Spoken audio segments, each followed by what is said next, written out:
Price be to Jesus Christ and blessed Virgin Mary. Welcome back to Catholic UAKB. ഞാൻ ആഷിഖ് ജോയ്. ഇന്ന് ഞാൻ പറയാൻ ആഗ്രഹിക്കുന്നത് ഒരു വൈദികൻ്റെ പോസ്റ്റും അതിനൊരു അൽമാൻ കൊടുത്ത മറുപടിയുമാണ്. അതിനോടൊപ്പം എൻ്റേതായിട്ടുള്ള ചില പോയിൻറ്റ്സ് ഞാൻ ചേർക്കുകയാണ്. മറ്റൊന്നിനെക്കുറിച്ചല്ല, വിജാതീയ ആചാരങ്ങളെ അല്ലെങ്കിൽ വിജാതീയ ആഘോഷങ്ങളെ കുറിച്ചാണ്. പെർട്ടിക്കുലറി ഇപ്പം നമ്മുടെ ഈ സമയത്ത് നടന്നുകൊണ്ടിരിക്കുന്ന ഓണത്തെ പറ്റിയിട്ടാണ് വിവാദം. സോ അതിലേക്ക് വരുന്നതിന് മുൻപ് as usual, let us begin with a prayer. Pater noster, qui es in caelis, sanctificetur nomen tuum, adveniat regnum tuum, fiat voluntas tua, sicut in cielo et in terra. Panem nostrum quotidianum de nobis hodie, et dimitte nobis debita nostra, sicut et nos dimittimus debitoribus nostris, et ne nos inducas in tentationem, sed libera nos a malo. Amen. ഇവിടെ father Joshi മയ്യാറ്റിൽ എന്നു പേരുള്ള ബഹുമാനപ്പെട്ട വൈദികനാണ് ഓണത്തെ അനുകൂലിച്ചുകൊണ്ട് ഒരു post ഇട്ടിരിക്കുന്നത്. അപ്പം നമുക്കറിയാം, ജോഷി അച്ഛനൊക്കെ നമുക്ക് വളരെ പൊതുസമൂഹത്തിൽ അറിയാവുന്ന ഒരു വ്യക്തിയാണ്. പക്ഷേ പല കാര്യങ്ങളിലും എതിരഭിപ്രായവും എനിക്ക് വ്യക്തിപരമായിട്ടുണ്ട്. പ്രത്യേകിച്ച് സേവർക്കാൻ അച്ഛനൊക്കെ ആയിട്ട്, സേവർക്കാൻ അച്ഛൻ അന്ന് കാസയുടെ കെവിൻ പീറ്ററിനൊക്കെ സപ്പോർട്ട് ചെയ്തതുമായിട്ട് ബന്ധപ്പെട്ടിട്ടൊക്കെ ജോഷി അച്ഛനും സീവർക്കൻ അച്ഛനും ഒക്കെ ഫേസ്ബുക്കിൽ തന്നെ അങ്ങോട്ടും ഇങ്ങോട്ടും മറുപടി കൊടുത്തതൊക്കെ നമുക്കെല്ലാവർക്കും അറിയാവുന്ന കാര്യമാണ്. സോ നമ്മൾ അച്ഛനിട്ടിരിക്കുന്ന പോസ്റ്റും അതിനൊരു ഒരു അൽമായൻ ജോസിറ്റ് ജോർജ് എന്ന പേരുള്ള ഒരു അൽമായൻ കൊടുത്തിട്ടുള്ള മറുപടിയാണ് നമ്മളിന്ന് കാണാൻ പോകുന്നത്. അപ്പോൾ അച്ഛൻ ഇങ്ങനെയാണ് തുടങ്ങുന്നത്: ഓണം പൊതുവിടങ്ങളിൽ ആഘോഷിക്കപ്പെടേണ്ട ഒരു വിളവെടുപ്പ് ഉത്സവമാണ്.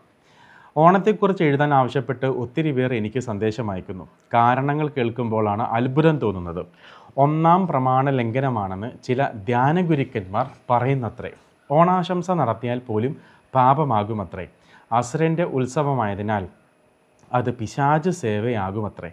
എന്തെല്ലാം ജൽപ്പനങ്ങൾ. സോ ഞാനിവിടെ ഒരു ദൈവശാസ്ത്രപരമായിട്ടുള്ള കാര്യങ്ങൾ സംസാരിക്കുന്നില്ല. നമ്മൾ റീസണിങ് ചെയ്ത് നമ്മൾ മുന്നോട്ട് പോവാണ്. ചിന്തിക്കാൻ വേണ്ടിയിട്ട് കാര്യങ്ങൾ ഞാൻ ഇട്ട് തരുന്നു എന്ന് മാത്രമേ ഉള്ളൂ. കൂട്ടത്തിൽ ഈ ജോസിറ്റ് ജോർജ് ചേട്ടൻ പറഞ്ഞിട്ടുള്ള ചില കാര്യങ്ങൾ നമ്മൾ സംസാരിക്കുകയാണ്.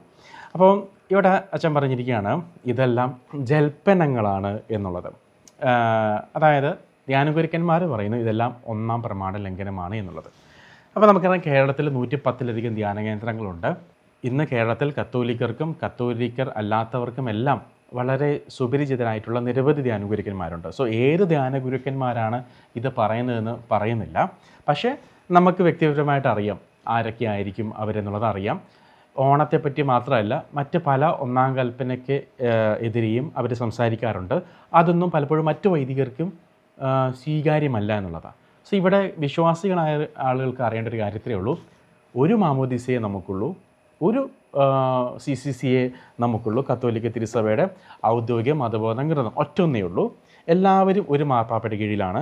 എല്ലാവരും അർപ്പിക്കുന്നത് ഒരേ കൂദാശകളാണ്. പിന്നെ എങ്ങനെയാണ് നിങ്ങൾക്ക് ഒരേ കാര്യത്തെപ്പറ്റി രണ്ടഭിപ്രായങ്ങൾ വരുന്നത്? അപ്പോൾ അച്ഛൻ ഇവിടെ പറയണത് ഇതാണ്: ഓണം ഒരു വിളവെടുപ്പ് ഉത്സവമാണെന്ന് ആ ധ്യാനഗുരുക്കന്മാരെയും അവരുടെ അന്ധഭക്തരെയും ബോധ്യപ്പെടുത്താൻ ആർക്കും കഴിയില്ല എന്നതിനാൽ അവരെ അവരുടെ പാട്ടിന് വിട്ടേക്കുക. സോ അച്ഛനിവിടെ ഓൾറെഡി ജഡ്ജ് ചെയ്ത് കഴിഞ്ഞു. ഈ ധ്യാനഗുരുക്കന്മാരെ നമുക്ക് നന്നാക്കാൻ പറ്റത്തില്ല. പക്ഷേ അച്ഛൻ അറിയേണ്ട ഒരു കാര്യമുണ്ട്. ഇന്ന് കേരളത്തിലെ ഭൂരിഭാഗം വിശ്വാസികളും ഫോളോ ചെയ്യുന്നത് ഈ ധ്യാനഗുരുക്കന്മാരെ മാത്രമാണ്.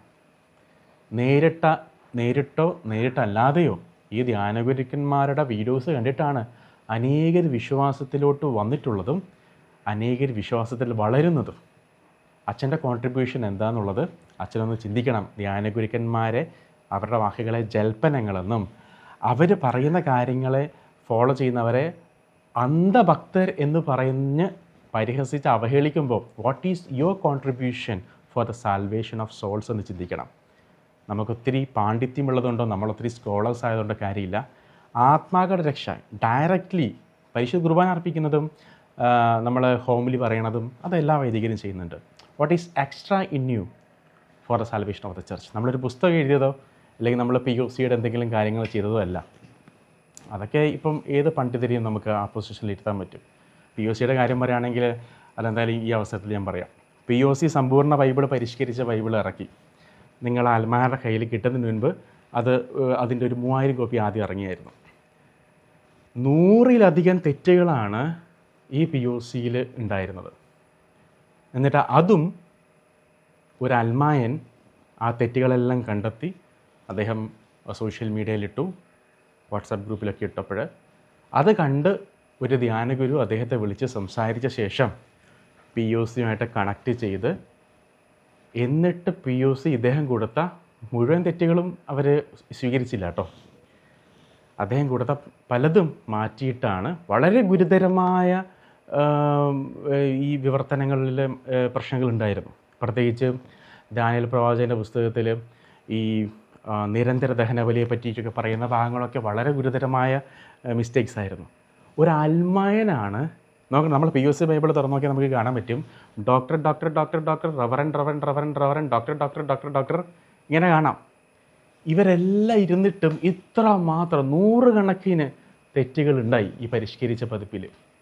അങ്ങനെ ഈ അൽമായൻ ഓരോ ഭാഗത്തിൻ്റെ മിസ്റ്റേക്സും POCക്ക് ഇവർക്ക് അയച്ചു കൊടുത്തു. എന്നിട്ട് ഇവരെന്ത് ചെയ്തു, ഇത് തിരുത്തി ബാക്കി ഭാഗം അയക്കുമ്പോഴേക്കും ഇവർ പബ്ലിഷ് ചെയ്ത് കഴിയും. മേ ബി അവർക്കൊരു ഈഗോ പ്രോബ്ലം ഉണ്ടാവും ഇത് അക്സെപ്റ്റ് ചെയ്യാൻ. അപ്പോൾ ഞാൻ പറഞ്ഞു വന്നത് ഇത്രയേ ഉള്ളൂ. നമ്മുടെ പാണ്ഡിത്യമോ നമ്മൾ എല്ലാ സമൂഹത്തിൽ കാര്യങ്ങളിൽ അഭിപ്രായം പറയുന്നതൊന്നുമല്ല. നമുക്ക് ദൈവജനവും ദൈവവും നൽകുന്ന വില എന്ന് പറയുന്നത്. വില എന്ന് ഇത്രയേ ഉള്ളൂ, നീ ദൈവജനത്തിന് വേണ്ടി നീ എന്ത് ചെയ്യുന്നു, ദൈവജനത്തിൻ്റെ ആത്മരക്ഷയ്ക്ക് വേണ്ടിയിട്ട്. അങ്ങനെ വ്യക്തിപരമായിട്ട് ഞങ്ങൾ അൽമായരെ സംബന്ധിച്ച് ഞങ്ങൾക്ക് ഏറ്റവും കൂടുതൽ ബഹുമാനവും ആദരവും ഉള്ളതും അച്ഛൻ ഈ വിളിച്ച ജൽപ്പനങ്ങൾ പറയുന്ന, എന്താണ് പറഞ്ഞത്, അന്ധഭക്തരെ, ഈ ധ്യാനഗുരുക്കന്മാരെ ഫോളോ ചെയ്യുന്ന അന്ധഭക്തരെന്ന് അച്ഛൻ വിളിച്ചല്ലോ, ആ അന്ധഭക്തരെ ഞങ്ങൾക്ക് പറയാനുള്ളത്, ഈ ജൽപ്പനങ്ങൾ പറയുന്ന ധ്യാനഗുരുക്കന്മാരേ ഉള്ളൂ ഞങ്ങളുടെ സഹായത്തിന്. ഞങ്ങൾക്കൊരു ബുദ്ധിമുട്ട് വന്നാൽ, ഒരു രോഗം വന്നാൽ, ഒരു പ്രശ്നം വന്നാൽ ഇന്ന് വികാരച്ചനെ കിട്ടാനില്ല. അച്ഛൻ തിരക്കാണ്, മീറ്റിങ്ങാണ്. ഭൂരിഭാഗം ഒരു പൊതുവായിട്ടുള്ളൊരു അഭിപ്രായമാണ് ഞാൻ പറഞ്ഞത്. അപ്പോൾ നമുക്ക് കാണാനും നമ്മുടെ പ്രശ്നങ്ങൾക്ക് പരിഹാരമുണ്ടെന്ന് ഞങ്ങൾക്ക് ഉറപ്പുള്ളത് ഈ ജൽപ്പനങ്ങൾ പറയുന്ന ധ്യാനഗുരുക്കന്മാർ മാത്രമേ ഉള്ളൂ. അതുകൊണ്ടാണ് അച്ഛാ ആയിരക്കണക്കിന് ആൾക്കാർ, ലക്ഷക്കണക്കിന് ആൾക്കാർ അണക്കരയിലേക്കും മൗണ്ട് കാർമലിലേക്കും അട്ടപ്പാടിയിലും വാഗമണ്ണിലേക്കും വയനാട്ടിലോട്ടൊക്കെ ഓടുന്നത്. അവരേ ഉള്ളൂ ഞങ്ങളുടെ സഹായത്തിന്. അച്ഛൻ എന്ത് ചെയ്തു തരുന്നു? അച്ഛനെ പോലുള്ളവർ ഞങ്ങൾക്ക് എന്ത് സഹായമാണ് ചെയ്യുന്നത്? സോ അതുകൊണ്ട് അവരുടെ വാക്കുകളെ ജൽപ്പനങ്ങളെന്ന് വിളിച്ച് അധിക്ഷേപിച്ച അച്ഛൻ്റെ വാക്കുകളെ അങ്ങേയറ്റം ആ പ്രതിഷേധം വ്യക്തിപരമായിട്ട് തന്നെ അറിയിക്കുകയാണ്. അപ്പോൾ ഓണം ഒരു വിളവെടുപ്പ് ഉത്സവമാണ്, അറിയാത്തവരാണ് ധ്യാനഗുരുക്കന്മാരെന്ന്. അപ്പം ഞാൻ ചോദിച്ച നേരത്തെയുള്ള ചോദ്യം, അതായത് ഈ പറഞ്ഞതുപോലെ ഒരു വിശ്വാസമേ നമുക്കുള്ളൂ, പക്ഷെ നിങ്ങൾ വൈദികർക്ക് തന്നെ പല അഭിപ്രായങ്ങളാണെന്നും ആ അഭിപ്രായങ്ങൾ മാറ്റാൻ പറ്റില്ലെന്നും അച്ഛനിവിടെ പറഞ്ഞു കഴിഞ്ഞു. ഓണം ഒരു വിളവെടുപ്പ് ഉത്സവമാണെന്ന് ആ ധ്യാനഗുരുക്കന്മാരെയും അവരുടെ അന്ധഭക്തരെയും ബോധ്യപ്പെടുത്താൻ ആർക്കും കഴിയില്ല എന്ന്. സോ ഇനിയിപ്പോൾ ഞങ്ങൾ എന്ത് ചെയ്യും? അതായത് പല വൈദികർക്കും പല അഭിപ്രായമാണ് ഈ കാര്യത്തെക്കുറിച്ച് വരുന്നത്. അപ്പോൾ വിശ്വാസികൾ ശരിയായ അറിവ് നേടാൻ എവിടെ പോകും? വിളവിൻ്റെ നാഥിന് നന്ദി എന്നാണ് അടുത്ത ഹെഡിങ്. ലോകമെമ്പാടും വിളവെടുപ്പ് ഉത്സവങ്ങളുണ്ട്. യൂറോപ്പിൽ അത് ഓഗസ്റ്റ് 15 ഒക്ടോബർ ആദ്യ ഞായറാഴ്ചയോ ആണ്. ഫലമൂലാദികൾ കൊണ്ട് ആത്മീയ ചിത്രങ്ങൾ ഒരുക്കിയാണ് പലരും അത് ആഘോഷിക്കാറ്. ഭക്ഷണത്തെ പ്രതി ദൈവത്തിന് നന്ദി പറയാനുള്ള അവസരമായി ഓണത്തെ കാണാൻ കഴിയുന്നവർക്ക് അത് വലിയ ആത്മീയ ഉത്കർഷം ഉളവാക്കുമെന്നാണ് പറയുന്നത്. അച്ഛൻ മനസ്സിലാക്കേണ്ട കാര്യം, യൂറോപ്പിലെ ഹാർവസ്റ്റ് ഫെസ്റ്റിവലിന് ഒരു റിലീജിയസ് ഒരു കണക്ഷൻ ഇല്ല എന്നുള്ളതാണ്. അല്ലെങ്കിൽ യൂറോപ്യൻസ് ആരാധിക്കുന്ന ദൈവം ഏതാ നമുക്കറിയാം, സത്യദൈവത്തെയാണ്. സോ അവർ സത്യദൈവത്തെ വിളവെടുപ്പ് ഉത്സവത്തിലൂടെ ആരാധിക്കുന്നത് ബൈബിൾ പ്രകാരം കറക്റ്റാണ്. ബൈബിളിൽ അങ്ങനെ പറയുന്നുണ്ട്, നിൻ്റെ സമ്പത്തിൻ്റെ എല്ലാ വിളവും ഉണ്ടും ദൈവത്തെ ആരാധിക്കാൻ, ദൈവത്തെ ബഹുമാനിക്കാൻ. പക്ഷേ ഇവിടെയുള്ള ഓണം ഒരു ഹൈന്ദവ ആചാരമായിട്ട് കണക്റ്റഡ് ആണെന്ന് അച്ഛൻ ബോധപൂർവം അച്ഛൻ മറച്ചു വയ്ക്കുകയാണ്. പുണ്യങ്ങളുടെ വിളനിലമാകാൻ ക്ഷണം. ഓണം പുണ്യങ്ങളുടെ ആഘോഷമാണ്. ഓണം പുണ്യങ്ങളുടെ ആഘോഷമാണെന്ന് ഓർക്കണം. അച്ഛൻ പറയണത് പ്രത്യേകം നമ്മളൊന്ന് ശ്രദ്ധിക്കണം. അസുര മിത്തുകളിലൂടെയാണ് കേരളത്തിൽ അത് വ്യാഖ്യാനിക്കപ്പെടുന്നെങ്കിലും മൂല്യബോധ്യത്തിലും പുണ്യദാനത്തിലും ആഴപ്പെടാൻ മലയാളികൾക്ക് ഏറ്റവും സഹായകമായ ഉത്സവമാണത്. മൂല്യബോധ്യത്തിലും പുണ്യബോധത്തിലും ആഴപ്പെടാൻ മലയാളികൾക്ക് ഏറ്റവും സഹായകരമായ ഉത്സവമാണ് ഓണം എന്നാണ് പറയണത്. ശരിയാണ്, മലയാളികൾക്ക് അങ്ങനെയാവാം. പക്ഷേ കത്തോലിക്കർക്ക് മൂല്യബോധ്യത്തിലും പുണ്യത്തിലും വളരാൻ ഞങ്ങൾക്ക് തിരുവചനമുണ്ട്, ഞങ്ങൾക്ക് സഭയുണ്ട്, സഭയുടെ പ്രബോധനങ്ങളുണ്ട്. പുണ്യത്തിൽ വളരാൻ 7 കൂദാശകൾ മഹാബലി ആയ മഹത്തായ ബലി നടത്തിയ ക്രിസ്തു ഞങ്ങൾക്ക് തന്നിട്ടുണ്ട്. ഇപ്പം ഞങ്ങളെന്തിനാ ഇവിടെ ഒരു 100% പുണ്യ വിളനിലമായ സഭയുള്ളപ്പോൾ മറ്റൊരു പുണ്യം നേടാൻ നമ്മൾ പോകേണ്ട ആവശ്യം എന്താണ്? അത് അച്ഛനൊന്ന് ചിന്തിക്കണം എന്നാണ് ഞാൻ പറയണത്. അതുപോലെ അച്ഛൻ തുടരുകയാണ്, പ്രത്യേകിച്ച് സത്യാനന്തരം എന്ന് വിളിക്കപ്പെടുന്ന ഈ കാലഘട്ടത്തിൽ പുണ്യങ്ങളുടെ വാഴ്ത്തായി ഓണം ഉള്ളത് തന്നെ വലിയ ആശ്വാസമാണ് എന്ന് പറയുന്നു. ക്രിസ്തുവാണ് നമ്മുടെ ഏക ആശ്വാസം.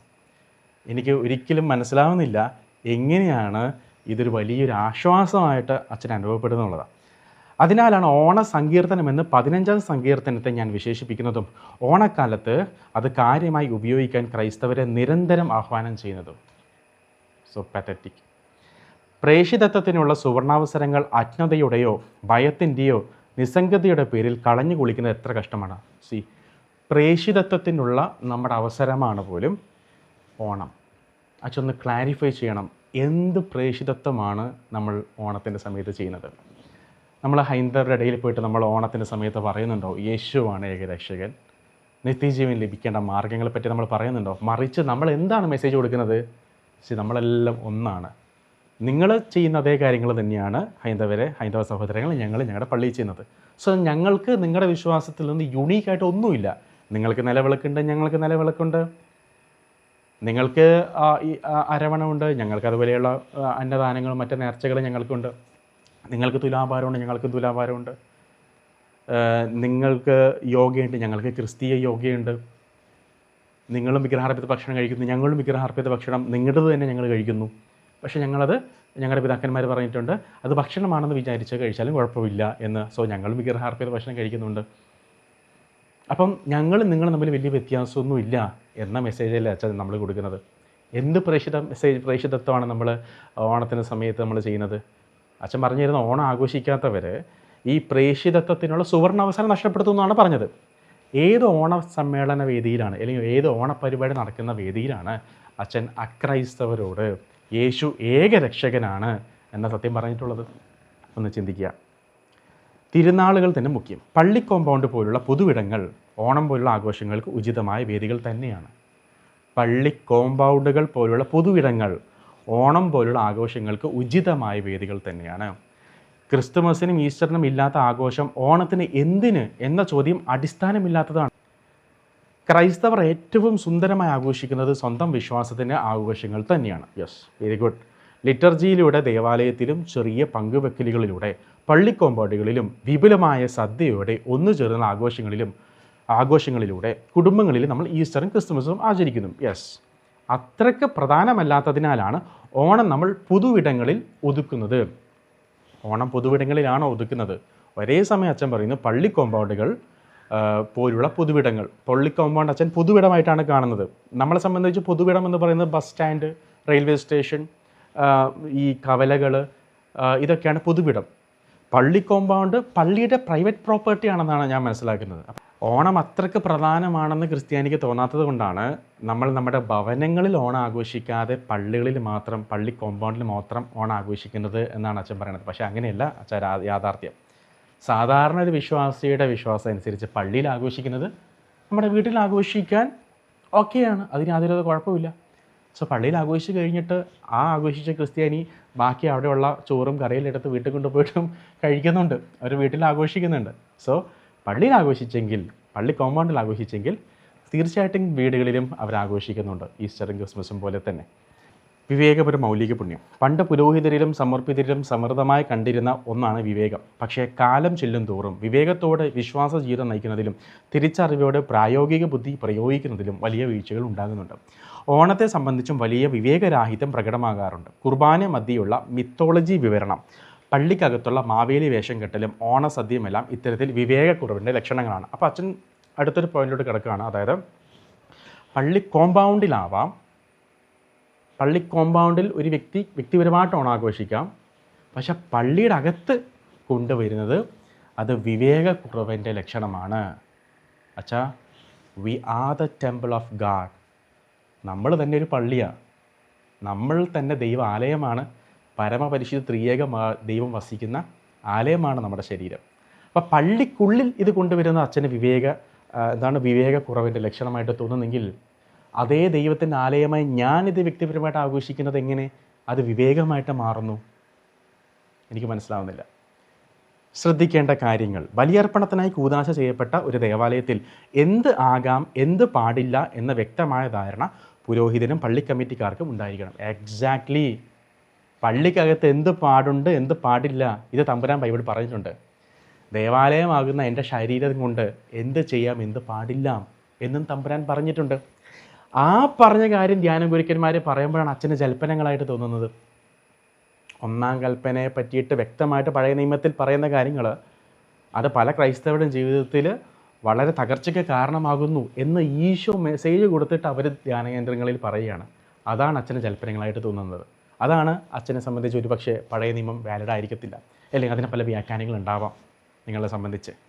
അപ്പോൾ ഇവിടെ അച്ഛൻ പറയുന്നു, ബലിയർപ്പണത്തിനായി കൂദാശ ചെയ്യപ്പെട്ട ദേവാലയത്തിൽ എന്താകാം, എന്ത് പാടില്ല എന്ന് പള്ളി കമ്മിറ്റിക്കാർക്കൊരു ബോധ്യം ഉണ്ടാവണം. തമ്പുരാനൊരു ബോധ്യമുണ്ട്, ഒരു ക്രിസ്ത്യാനി എന്ത് ചെയ്യണം, എന്ത് ചെയ്യാൻ പാടില്ല, അത് തമ്പുരാൻ ബൈബിൾ പറഞ്ഞിട്ടില്ലേ? ആ ബൈബിൾ പറയുന്ന കാര്യങ്ങളല്ലേ അച്ഛൻ ഈ വളരെ പരിഹാസത്തോടെ വിളിച്ച ഈ ധ്യാനഗുരുക്കന്മാർ ഞങ്ങൾ ദൈവജനത്തിന് പറഞ്ഞു തരുന്നത്? അവർക്ക് മക്കളും കുടുംബങ്ങളൊന്നും ഇല്ലല്ലോ. അപ്പം നമ്മളുടെ കുടുംബം നന്നാവാനല്ലേ അവർ ഈ പറയുന്നത്. എങ്ങനെയാണ് ഒരു ധ്യാനഗുരുവിൻ്റെ അടുക്കൽ പോകുമ്പോൾ നിൻ്റെ വീട്ടിൽ ഇങ്ങനെ ഈ സംഭവം നടന്നിട്ടുണ്ട്, ഒരു വിജാതീയമായൊരു സംഭവം, അതുവഴി ചില ബന്ധനങ്ങൾ വന്നിട്ടുണ്ടെന്ന് മെസ്സേജ് കിട്ടുന്നത്?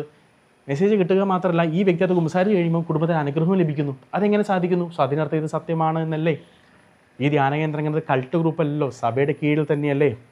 ഇത്രയും വർഷങ്ങളായിട്ട് ഈ ധ്യാനകേന്ദ്രങ്ങളിലെല്ലാം ഇത് പഠിപ്പിക്കുന്നില്ലേ? അത് ഇത്രയും കാലം നിർത്താത്തതിൻ്റെ കാരണവും സഭ അംഗീകരിക്കുന്നതുകൊണ്ട് തന്നെയല്ലേ? അപ്പോൾ പള്ളി കമ്മിറ്റിക്കാർ തീരുമാനിക്കണം പള്ളിക്കകത്ത് എന്ത് പാടുണ്ട്, എന്ത് പാടില്ല. അതുപോലെ തന്നെയല്ലേ നമ്മുടെ ദേവാലയമാകുന്ന നമ്മുടെ ശരീരത്തിൽ, ആ ശരീരം കൊണ്ടും ശരീരത്തിൻ്റെ ഉള്ളിൽ പ്രവേശിക്കുന്നതും അതിനെ പറ്റിയിട്ട് ഇൻസ്ട്രക്ഷൻസ് ദൈവം നമുക്ക് നൽകിയിട്ടില്ലേ? അതല്ലേ ധ്യാനഗുരുക്കന്മാർ നമുക്ക് പറഞ്ഞു തരുന്നത്. വേണ്ടത്ര സൗകര്യമില്ലാത്തിടത്ത് ഓണസദ്യയോ ക്രിസ്മസ് കലാപരിപാടികളോ ജന്മദിനാഘോഷമോ ദേവാലയത്തിൽ വെച്ച് നടത്താമെന്ന കാഴ്ചപ്പാട് തിരുത്തപ്പെടേണ്ടതാണ്. ദുരന്തങ്ങളുടെ നേരത്ത് പള്ളി ഏവർക്കുമായി തുറന്നിട്ടതിനെ ഏവരും പ്രശംസിക്കുകയാണ് ചെയ്തിട്ടുള്ളത്.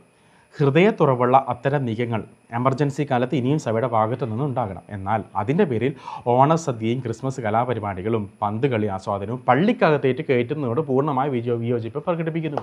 അപ്പോൾ വീണ്ടും അച്ഛൻ പറയുന്നത് പള്ളിക്കകത്ത് ഇതൊന്നും പാടില്ല, പള്ളിക്ക് പുറത്ത് ഇതെല്ലാം ആവാം. ഞാൻ നേരത്തെ പറഞ്ഞത് തന്നെ എനിക്കും പറയാനുള്ളൂ. മേൽ പറഞ്ഞതിലൂടെ ഓണം വേണ്ട എന്നോ ക്രൈസ്തവർക്ക് ഓണാഘോഷം നിഷിദ്ധമാണോ എന്നും ഒട്ടും വിവക്ഷിക്കുന്നില്ല. അപ്പോൾ അച്ഛൻ്റെ സെക്കൻഡ് പാർട്ടിൽ അച്ഛൻ പള്ളിയുടെ വിശുദ്ധി കീപ്പ് ചെയ്യുന്ന കാര്യത്തെപ്പറ്റി കുറച്ച് പറയുന്നുണ്ട്. ആളുകൾക്ക് സംശയം വരണ്ട, അയ്യോ ഞാനിനി പറഞ്ഞത് ഓണം ആഘോഷിക്കേണ്ട എന്നൊരു സംശയം വരുമോ എന്ന് കരുതിയിട്ട് അച്ഛൻ വീണ്ടും അണ്ടർലൈൻ ചെയ്ത് പറയുന്നുണ്ട്. മേൽ പറഞ്ഞതിലൂടെ ഓണം വേണ്ട എന്നോ ക്രൈസ്തവർക്ക് ഓണാഘോഷം നിഷിദ്ധമാണോ എന്നോ ഒട്ടും വിവക്ഷിക്കുന്നില്ല. മറിച്ച് ആരാധനക്രമവും പള്ളിക്കകവും വിവേകത്തോടെ കാത്തു സൂക്ഷിക്കാനാകണം എന്നു വ്യക്തമാക്കാനേ ഉദ്ദേശിച്ചുള്ളൂ. അതായത് സെയിം പോയിന്റ്, പള്ളിക്കകത്ത് ഇത് പാടില്ല, പള്ളിക്ക് പുറത്ത് നമുക്ക് എന്തും ആവാം, ഈ പരിപാടികളൊക്കെ ആവാം. പ്രായോഗികവാദം ഒരു ട്രോജൻ കുതിരയാണ്. അതിന് ഇടം കൊടുത്താൽ പിന്നെ സെൻസ് ഓഫ് സേക്രഡിന് ഇടം കണ്ടെത്താൻ ഭാവിയിൽ നമ്മൾ ഏറെ ക്ലേശിക്കേണ്ടി വരും. അതായത് പള്ളിക്കകത്ത് ഇങ്ങനെ പരിപാടിയൊക്കെ നടത്തി കഴിഞ്ഞാൽ പിന്നെ ഇത് പിടിച്ചാൽ കിട്ടത്തില്ലെന്നും, അടുത്ത ഞായറാഴ്ചയും പള്ളിയിലെത്തുന്ന കുഞ്ഞുങ്ങൾക്ക് പള്ളിയായി തോന്നണമല്ലോ. താങ്ക്സ് അച്ഛാ ഈ വാക്കിന്. ഇത് തന്നെയാണ് ഞങ്ങൾക്ക് ചോദിക്കാനുള്ളത്. അടുത്ത തലമുറയിൽ ജനിക്കുന്ന പിള്ളേർക്ക് ക്രൈസ്തവ വിശ്വാസവും പാഗൻ വിശ്വാസങ്ങളും തമ്മിൽ ഒരു വേർതിരിവ് കാണണ്ടേ? നമ്മൾ ഇത്രയും അനുഭവിച്ചത് പോരെ? നമ്മുടെ പിള്ളേർ മറ്റ് മതസ്ഥരുടെ കൂടെ പോകുന്നത് നമുക്ക് പോരെ? കണ്ടിട്ട് മതിയാവുന്നില്ലേ? ഡാനിലച്ചൻ തന്നെ പറഞ്ഞൊരു സംഭവമുണ്ട്. ഒരു പെണ്ണ് മറ്റൊരു മതത്തിലോട്ട് പോയി. അവളോട് ചോദിച്ചപ്പം അവൾ പറഞ്ഞത്, അവൾ കല്യാണം കഴിച്ചിട്ടോ പ്രണയിച്ചിട്ടൊന്നും പോയതല്ല, അവൾ പഠിച്ച് ആ മതത്തെ പറ്റി പഠിച്ചിട്ട് അവൾ പോയത്. അവൾ പറഞ്ഞത് ഇതാണ്, നിങ്ങൾ ക്രിസ്ത്യാനികൾ നിങ്ങൾ ഇങ്ങനെയാവാം അങ്ങനെയാവും, ഇതാണ് നിങ്ങൾക്ക് ഒറ്റൊരു വേർഡില്ല. കാസർഗോഡ് മുതൽ തിരുവനന്തപുരം വരെയുള്ള ഞങ്ങളുടെ മൊയ്ലിയാർമാരുടെ അടുത്ത് ഉസ്താദുമാരുടെ അടുത്ത് ചോദിച്ചാൽ അവർക്കൊരൊറ്റ ഉത്തരവേ ഉള്ളൂ അള്ളാഹുവിനെ കുറിച്ച്. നിങ്ങൾ പുരോഹിതർക്ക് 100 ഉത്തരമാണ്, യേശു ഏക രക്ഷകനാണെന്ന് ചോദിച്ചാൽ 100 വൈദികർക്ക് 100 ഉത്തരം. അങ്ങനെയുള്ള മതം എനിക്ക് വേണ്ട എന്ന് പറഞ്ഞിട്ടാണ് അവൾ പോയത്. അപ്പം അച്ഛൻ ചോദിച്ചൊരു ചോദ്യമുണ്ട്, പള്ളിയിൽ ഇങ്ങനെയുള്ള തോന്നിവാസങ്ങൾ കാണിച്ചാൽ അടുത്ത ഞായറാഴ്ച പള്ളിയിലെത്തുന്ന കുഞ്ഞുങ്ങൾക്ക് പള്ളിയായി തോന്നണമല്ലോ. പക്ഷേ അടുത്ത ഞായറാഴ്ചത്തെ പിള്ളേരെ പറ്റി അച്ഛൻ ഇത്ര ആകുലതയാണെങ്കിൽ വരുന്ന തലമുറയെ പറ്റി ചിന്തിക്കുക. ഇന്നൊരു പള്ളി അമ്പലം കണ്ടാൽ മനസ്സിലാവുന്നുണ്ടോ? ഇന്ന് യേശു ഏക രക്ഷകനാണെന്ന് പറയുന്ന വൈദികരുണ്ടോ? അച്ഛനീ പരിഹസിച്ച ധ്യാനഗുരുക്കന്മാരല്ലാതെ വേറെ ആരാണ് യേശു ഏകരക്ഷകനാണെന്ന് പരസ്യമായി പറയുന്നത്? ആത്മരക്ഷയെ പറ്റിയിട്ട് ഏത് ഇടവകയിലാണ് ആത്മരക്ഷയെ പറ്റിയിട്ട്, സ്വർഗത്തെപ്പറ്റി നരകത്തെ പറ്റിയിട്ടൊക്കെ നമ്മൾ കേട്ടിട്ട് കാലങ്ങൾ എത്രയായി? ആ ധ്യാനഗുരുക്കന്മാരെയാണ് അച്ഛൻ പരിഹസിച്ചത്. അപ്പോൾ അടുത്ത ഞായറാഴ്ച വരുന്ന പിള്ളേർക്ക് പള്ളിയായി തോന്നണമെന്ന ആശങ്കയുണ്ടെങ്കിൽ തീർച്ചയായിട്ടും പ്രിയപ്പെട്ട ജോഷി അച്ഛൻ ചിന്തിക്കണം, വരുന്ന തലമുറയ്ക്ക് ഈ സഭ ക്രിസ്തു സ്ഥാപിച്ചത് തന്നെയാണോ, അതോ ഈ പറയുന്ന 5000 റിലീജിയൻസ് പോലെ ഒരു മതമായിട്ടാണോ അവർക്ക് തോന്നേണ്ടത്? ഇനി ഇതിന് ജോസിറ്റ് ജോർജ് കൊടുത്ത മറുപടിയും കൂടെ നമ്മൾ വായിക്കുമ്പോൾ നമുക്ക് ഈ വിജാതീയ ഉത്സവത്തിൻ്റെ ഏകദേശം ഒരു ഐതിഹ്യം നമുക്ക് മനസ്സിലാവും. ഞാനതിൻ്റെ കുറച്ച് പ്രധാനപ്പെട്ട ഭാഗം വായിക്കുന്നത്. അതുകൊണ്ട് സഭയിലെ ഡോക്ടർമാർ എന്ന അഹങ്കാരം പേറുന്നവരും വിജ്ഞാന തികവുണ്ടെന്ന് ഭാവിക്കുന്നവരും മതേതരത്തിൻ്റെ മൂടുപടം അണിഞ്ഞ് വിശ്വാസികളെ അന്യ ദൈവ ആരാധനയ്ക്ക് അല്ലെങ്കിൽ വിഗ്രഹാരാധനയ്ക്ക് നയിക്കുന്നവരും ആദ്യം കാര്യം മനസ്സിലാക്കുക. എന്തുകൊണ്ട് ആഘോഷിക്കരുത്, അഥവാ ആഘോഷത്തിൽ നിന്നും എന്തൊക്കെ മാറ്റി നിർത്തണമെന്ന് ചിന്തിക്കുക, മനസ്സിലാക്കുക.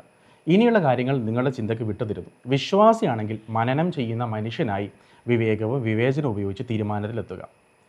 ഒരു ചോദ്യം: ഡിസംബറിൽ ക്രിസ്മസിന് ഒരു വീട്ടിൽ അവൻ ക്രിസ്ത്യാനിയോ അക്രൈസ്തവനോ ആവട്ടെ ഒരു നക്ഷത്രം തൂക്കിയെങ്കിൽ ആ നക്ഷത്രം എന്തിനാണ് പ്രതിനിധീകരിക്കുന്നത്?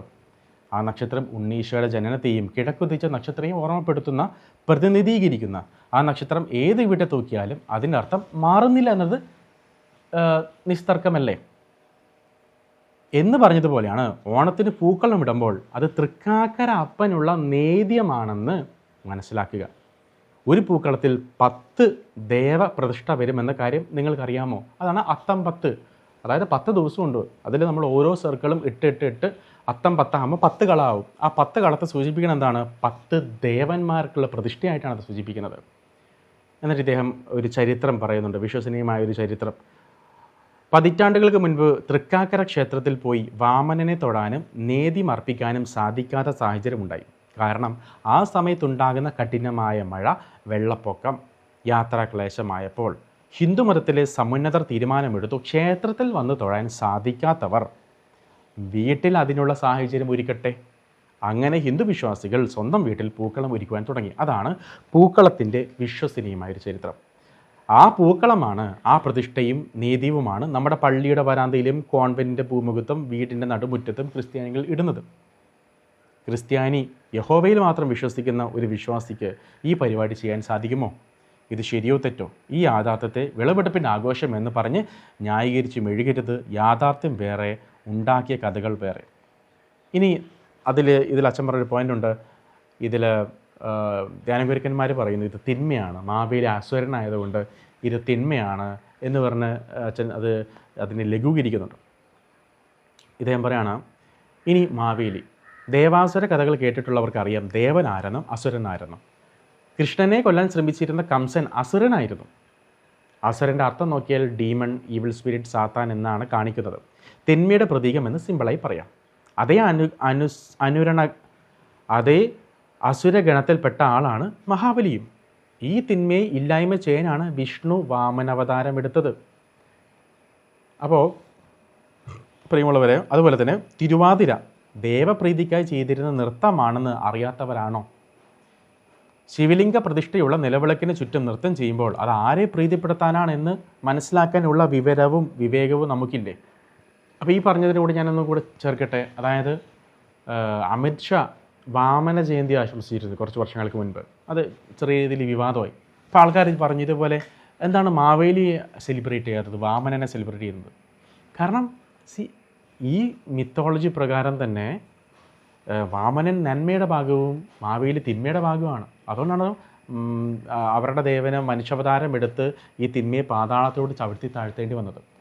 സോ അസുരൻ എത്ര നല്ലത് ചെയ്താലും, ഇപ്പം നമ്മൾ ഹൈലൈറ്റ് ചെയ്യുന്നത് മാവേലി കേരളം ഭരിച്ചെന്നും അത് നല്ല രീതിയിലായിരുന്നു എന്ന് പറഞ്ഞിട്ടാണല്ലോ. അപ്പം നമ്മുടെ തിരുവചനത്തിൽ കാണാം, പിശാച ബാധിതൻ്റെ അടുക്കൽ വരുമ്പോൾ, ഈശോ അവരുടെ അടുക്കൽ വരുമ്പോൾ അവർ പറയുന്നുണ്ടോ, നീ ആരാന്ന് ഞങ്ങൾക്കറിയാം, നീ ദൈവപുത്രനാണ്, നീ ദൈവത്തിൻ്റെ പരിശുദ്ധനാണ്. അത് സത്യമാണ് നമുക്കറിയാം പറഞ്ഞത്. പക്ഷെ അതിനർത്ഥം സാത്താൻ സത്യവാനാണ് എന്നല്ല. അവൻ നുണയുടെ പിതാവാണ്.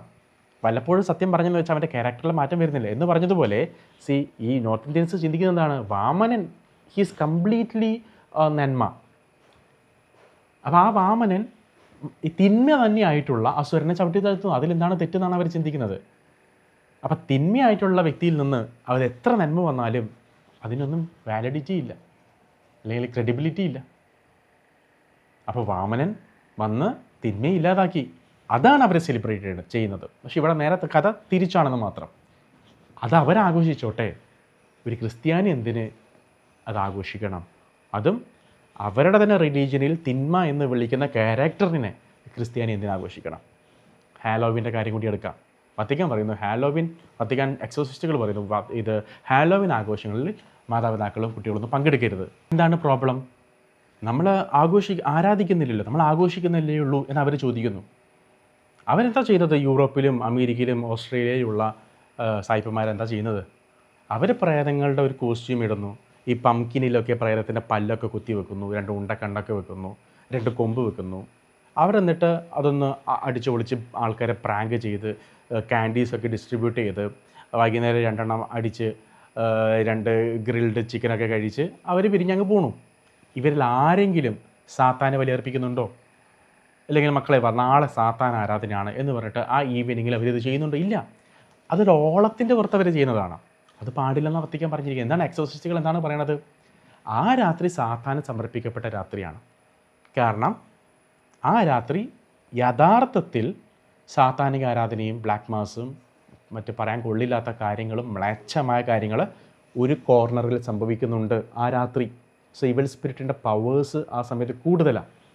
അപ്പം നിങ്ങളുടെ വീട്ടിൽ ആ ഈവൽ സ്പിരിറ്റുമായി ബന്ധപ്പെട്ട കോസ്റ്റ്യൂംസ് ധരിച്ച് കൊമ്പ് ധരിച്ച് അത്തരത്തിലുള്ള മ്യൂസിക്കൊക്കെ പ്ലേ ചെയ്ത് നിങ്ങൾ ആഘോഷിക്കുമ്പോൾ അത് ഇൻഡയറക്റ്റ്ലി നിങ്ങൾ ഇതിനെ സപ്പോർട്ട് ചെയ്യുന്നതായിട്ട് മാറുന്നു. നിങ്ങൾക്ക് പൈശാചിക സ്വാധീനം വരുന്നു. ഇതാണ് ഹാലോവീനെക്കുറിച്ച് ഭൂതാചാടകർ പറയുന്നത്. അതാണ് അവർ വാണിംഗ് തരുന്നത്. എക്സാക്ട്ലി സെയിം കാര്യം തന്നെയല്ലേ ഇതും? എന്തെങ്കിലും വ്യത്യാസമുണ്ടോ? ഇത് പറയുന്ന ഈ വിജാതി ആഘോഷങ്ങളെ സപ്പോർട്ട് ചെയ്യുന്നവർ പറയുന്ന ഒരു മെയിൻ പോയിന്റ് ഇതാണ്. ഞങ്ങൾ അതിൽ ആരാധന എടുത്തു മാറ്റി ആഘോഷം മാത്രമേ നടത്തുന്നുള്ളൂ. അപ്പോൾ ഈ ആഘോഷം എന്താ? സിനിമയ്ക്ക് പോകണമെന്നാണ് ആഘോഷം? അല്ല. ഓണത്തിന് ലീവ് കിട്ടുമ്പോൾ ഈ ജോസി ചേട്ടൻ അത് പറയുന്നുണ്ട്. ഓണത്തിന് ലീവ് കിട്ടുമ്പോൾ നമ്മൾ നമ്മുടെ ബന്ധു വീട്ടിൽ പോകണമെന്നാണ് ആഘോഷം? അല്ല. ഓണത്തിന് ഒരു 3 ദിവസത്തെ ലീവ് കിട്ടുമ്പോൾ ഗൾഫിലുള്ളവർ നാട്ടിലോട്ട് വരുന്നതാണ് ആഘോഷം? അല്ല. ഓണത്തിന് ഹൈന്ദവർ ആഘോഷിക്കുന്ന അതേ രീതി നമ്മളെന്തിനു ആഘോഷിക്കണം? നമ്മളതിന് സദ്യ വിളമ്പണം. നമ്മളതിന് ഇത് മാവേലിയെ പള്ളിക്ക് ഉള്ളിൽ കയറ്റണം, അല്ലെങ്കിൽ നമ്മുടെ വീടുകളിൽ പള്ളി കോമ്പൗണ്ടിൽ കയറ്റണം. നമ്മളതിന് മാവേലിയുടെ കട്ടൗട്ട് വെക്കണം. നമ്മൾ അമ്പലത്തിൽ പോകുന്നില്ല എന്ന് മാത്രമല്ലേ ഇതിൽ വ്യത്യാസമുള്ളൂ. ബാക്കിയെല്ലാം അവർ ചെയ്യുന്നില്ലേ? എന്തിനാണ് നമ്മൾ അവരെ കോപ്പി അടിക്കുകയും അവരെ പ്രകോപിപ്പിക്കുകയും ചെയ്യുന്നത്? അവരുടെ ആരോപണം എന്താണ്? നമുക്ക് സ്വന്തമായിട്ട് ഒന്നുമില്ല, എല്ലാം അവരുടെ അടുത്ത് കോപ്പി അടിക്കുന്നു. ഇതാണോ അച്ഛൻ പറഞ്ഞ സുവിശേഷ പ്രഘോഷണം?